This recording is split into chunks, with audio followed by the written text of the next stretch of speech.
honor. Sometimes adult Murray's DeCarlos cry a lot. So I'm going to try my best not to do that. And it's a little long, so sorry. Okay, so I'm Gina, by the way, for all of you who don't know me. Hi, Gina.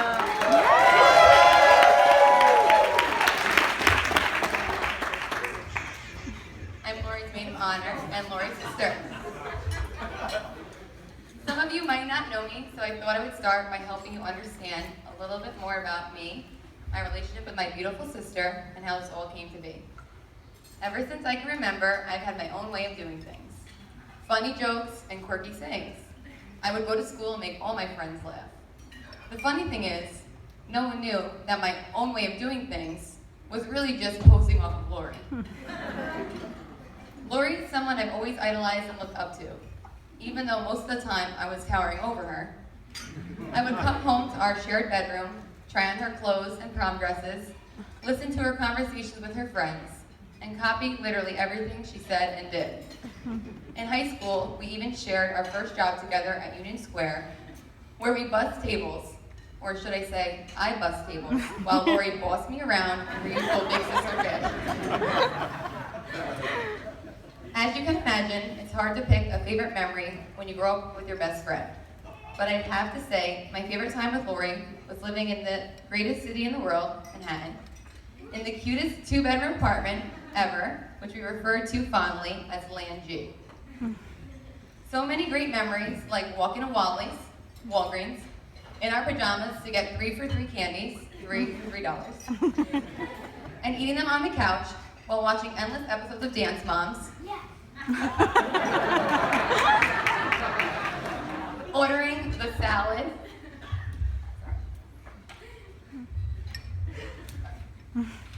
eating so much crab rangoons from Lynn's, meeting up on 86th Street to do a little shopping, our sister dates for restaurant week, and just because, and Googling weird things like, can I marry my sister? All for a New York Sports Club family discount. We had so many great memories together, I could literally go on for days, but the best part of it all was coming home to my bestie every single day. We have been very fortunate to have always had such a close relationship, and we can without a doubt thank our family for that.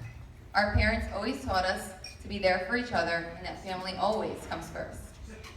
There is no one else I am more in sync with than Lori. I am her echo. We say the same things at the same time. We can read each other's minds. We will never admit how much we love each other. We keep each other at arm's length. We rarely cry in front of each other because if one of us starts, the other one won't be able to hold back the tears. We can't stand to see each other upset. We protect each other. We often don't stand up for ourselves, but if we ever get wind of someone being mean to the other one, we will literally cut them. While having each other, we also have an amazing big brother, Charles, who helped us to be tough. If we hadn't had our faces squeezed, been thrown into freezing cold pools, had our Barbies noosed with dental floss, been sea-clawed so often, and farted on constantly, we wouldn't be the strong women we are today. So now that you know a little more about how we got to be who we are, let's backtrack to the part that brings us to why we are here today. It was 2012, and Lori was living the life in Manhattan. You could rarely get her to leave for the weekend. Prior to the Land G glory days, I was unemployed and living in Newburgh, like many people are.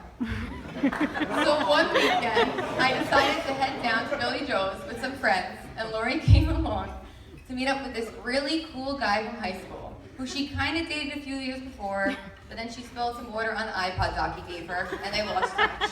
But anyway, I knew something had to be up for Lori to come spend a whole weekend at home. Once we got to the waterfront, there he was, Valley Central High School, class of 2006, best looking.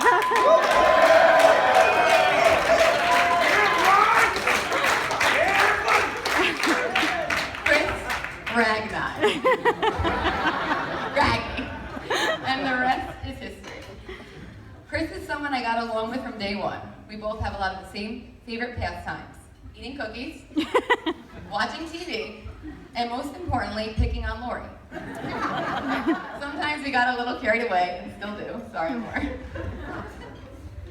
Chris has been like a brother to me. We work similar schedules, so while we would wait for Lori to get out of work, I always plotted some scheme for Chris to go somewhere with me. Come take me to the store. I need to go to a new dentist. The Friends Central Perk Coffee House with a line around the block. He always came with me when I asked, and he never complained, and sometimes even volunteered. That to me is a good husband. Somebody who will do whatever you want, while also taking your pest of a little sister around town with a smile. After a night out, the three of us would even pull out the bed from the couch in Chris's New York City apartment, as he called it, and lay on it all day watching movies and eating snacks. I hoped Chris would ask Lori to marry him, and one night, Chris took me out with his friends before I was supposed to meet up with Lori, and he asked me what I thought about him proposing. And well, here we are. I couldn't ask for a better brother-in-law.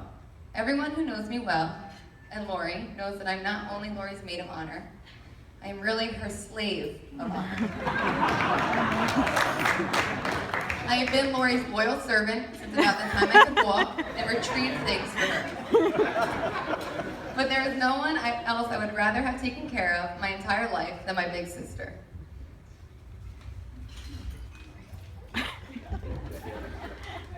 Having a sister is a rare but special relationship, the kind of relationship you can only understand if you're lucky enough to have a sister. I remember once being asked, "Who is your best friend?" I didn't even need to think about it. My response immediately was, "Does Lori count?" I felt almost silly for a second, thinking, do I really not have any friends? But then I realized how lucky I am. Not everybody can give this response. Not everyone gets to experience the truest, most loyal friendship of all, having a sister. It has been and always will be one of the best parts of my life. Chris. I wouldn't want to pass along my slave of honor duties to anyone else. I know you will do the best job taking care of Lori, putting her to bed when she falls asleep on the couch, finding her glasses once you put away her contacts. We both know she can never find those glasses. And getting her water or any drink, especially milk, with extra ice cubes. Please don't let her become washed up. Remember, now that you've taken over, I am relinquished of any and all slave duties. I love you guys so much in your own ways, but the two of you together, I love even more. Don't forget to always take care of each other, respect each other, be honest and loyal, and never take each other for granted. And always remember, nothing worth having comes easy. Almost there. Take me off. I like to end with a quick little melody Lori and I often sang at the deli counter in the Food Emporium on 51st and 2nd. Partially in the words of David Bowie. White American, cheese was a white American all night.